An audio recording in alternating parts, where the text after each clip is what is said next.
আসসালামু আলাইকুম। এই ভিডিওতে আপনাদের দেখাবো কিভাবে আপনারা আপনার বিকাশ অ্যাপে পিন ছাড়াই আপনার ফেস আইডি অথবা আপনার ফোনের ফিঙ্গারপ্রিন্টের মাধ্যমে অ্যাপে লগইন করবেন। তো এইটার কিছু সুবিধা রয়েছে। একটা সুবিধা হলো আপনার ফেস আইডি অথবা ফিঙ্গারপ্রিন্ট দিয়ে আপনি যদি আপনার বিকাশে লগইন করেন তাহলে এখানে বারবার পিন দেওয়ার আর একটা ঝামেলা থাকবে না, আর আপনার পিনটা ব্লক হয়ে যাবেও না। তো আপনারা কিভাবে এই কাজটা করবেন তো চলুন দেখে নেওয়া যাক।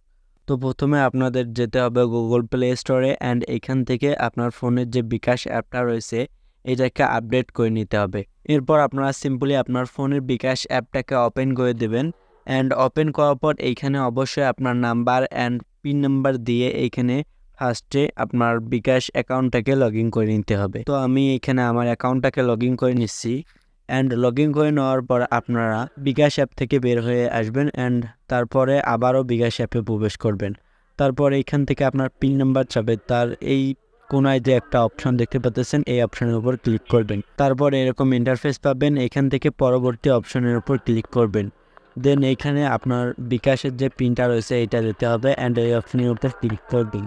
তারপর এইখান থেকে আপনার যে ফেস আইডিটা রয়েছে এইটা অথবা আপনার ফিঙ্গারপ্রিন্টের মাধ্যমে আপনারা এটাকে সাবমিট করে নেবেন। তো এইখানে প্রাইভেসির কারণে আমার এইখানে স্ক্রিনটা শো হয়নি। তো এইখানে আপনারা আপনার ফেস আইডি অথবা আপনার ফিঙ্গারপ্রিন্টের মাধ্যমে এইটাকে সাবমিট করে নেবেন অ্যান্ড তারপর আপনারা এইখানে এরকম একটা মেসেজ দেখতে পারবেন, অভিনন্দন, আপনি সফলভাবে টাচ অথবা ফেস আইডি চালু করেছেন। এখান থেকে আপনারা ঠিক আছে অপশনের উপর ক্লিক করে দিলেন। তারপর এখান থেকে আপনারা আপনার ফেস আইডি অথবা ফিঙ্গারপ্রিন্টের মাধ্যমে আপনার বিকাশ অ্যাপে লগ ইন করতে পারবেন। তো আমি এখানে আমার ফিঙ্গারপ্রিন্টের মাধ্যমে আমার অ্যাপটাকে এখন লগ ইন করতে পারবো। তো আমি এখানে দেখে দিচ্ছি, আমি প্রথমে আমার বিকাশ অ্যাপে চলে যাব অ্যান্ড এইখান থেকে আমি আমার যে ফিঙ্গারপ্রিন্ট রয়েছে এই ফিঙ্গারপ্রিন্ট দিয়ে দেবো, তাহলে কিন্তু আমার বিকাশ অ্যাপে লগ ইন হয়ে যাবে।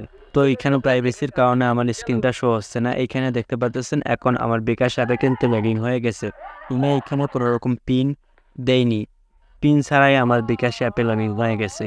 তো এই প্রসেসটা আপনারা চাইলে আপনার বিকাশ অ্যাপে করতে পারেন, তাহলে আপনাদের অনেক সুবিধা হবে।